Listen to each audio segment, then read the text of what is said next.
முத்தூஸ் கிச்சனில் நம்ம இன்றைக்கி பார்க்க போகிறது கருவேப்பிலை பொடி எப்படி செய்கிறதுன்னு பார்ப்போம். அதுக்கு தேவையானது கருவேப்பிலை பாருங்கள், நான் வாஷ் பண்ணி 2 நாளைக்கு நிழல்லையே உருவி போட்டு நல்லா ஒரு தாம்பளத்தில் போட்டு உலர வச்சிடணும். காஞ்சி போகும், கொஞ்சம் நல்லாவும் காயக்கூடாது, இதுமாரி பச்சை இருக்கணும். கொஞ்சம் ஒரு 10 மிளகாய், கொஞ்சம் புளி, ஜீரகம், கொஞ்சம் மிளகு, உளுந்து. இப்போ உளுந்தை நம்ம வறுத்துக்கணும். ஃபஸ்ட்டு உளுந்தை கொஞ்சம் நல்லா பொன்னிறமாக வறுத்துக்கணும். வறுப்பட்டோடனே இந்த மிளகு ஜீரகம் போடணும், கொஞ்சம் மிளகாயையும் போட்டு எல்லாத்தையும் கடைசியாக போட்டு வறுத்துடணும். இப்போ கொஞ்சம் வறுபட்டுட்டு இதோட மிளகாயையும் புளியையும் சேர்த்து கொஞ்சம் வறுப்போம்.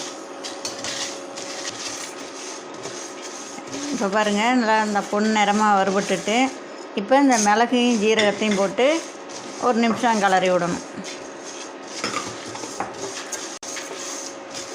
இப்போ இதில் கொஞ்சம் பெருங்காயத்தூள் சேர்த்துக்கிறேன்.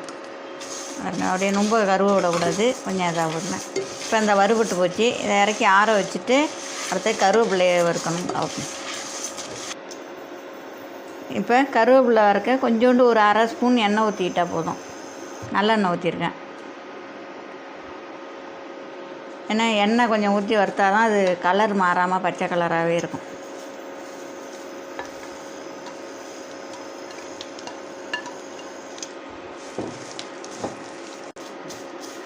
இப்போ பாருங்கள், நல்லா கலகலன்னு சவுண்டு கேட்குது. மொறுன்னு வறுபட்டுட்டு இப்போ நம்ம சூடு ஆறினோடனே மிக்சியில் போட்டு அடிக்கணும். நான் சித்தா டாக்டர்லாம் கருவேப்பிலை சேர்த்துக்கிட்டால் தான் உடம்புக்கு நல்லா அயன் சத்து கிடைக்கும், சீக்கிரம் நரை முடி நரைக்காது அப்படிலாம் கருவேப்பிலை நிறைய சேர்த்துக்க சொல்கிறாங்க அயன் சத்துக்காக. அதனால் நம்ம கருவேப்பிலை துவையல் அரைச்சா ஒரு நாளைக்கு தான் நம்ம வச்சு சாப்பிட முடியும். இது பொடின்னா ஒரு வாரத்துக்கு வச்சுக்கலாம் நம்ம. அதனால் நம்ம எப்படி வேணாலும் செஞ்சு சாப்பிட்டுக்கலாம். இப்போ தேவையான அளவு சால்ட்டு போட்டு நான் மிக்சியில் அடிக்க போகிறேன்.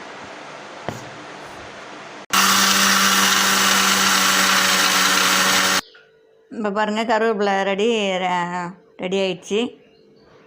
இது உடம்புக்கும் நல்லது. நம்ம இட்லி தோசைக்கு சாப்பிட்டுக்கலாம், சாதத்துக்கும் தொட்டுக்கலாம். நல்லாயிருக்கும், டேஸ்ட்டாக இருக்கும். நான் ஃப்ரெண்ட்ஸ், நீங்களும் செஞ்சு பாருங்கள். லைக் பண்ணுங்கள், ஷேர் பண்ணுங்கள், சப்ஸ்கிரைப் கொடுங்க.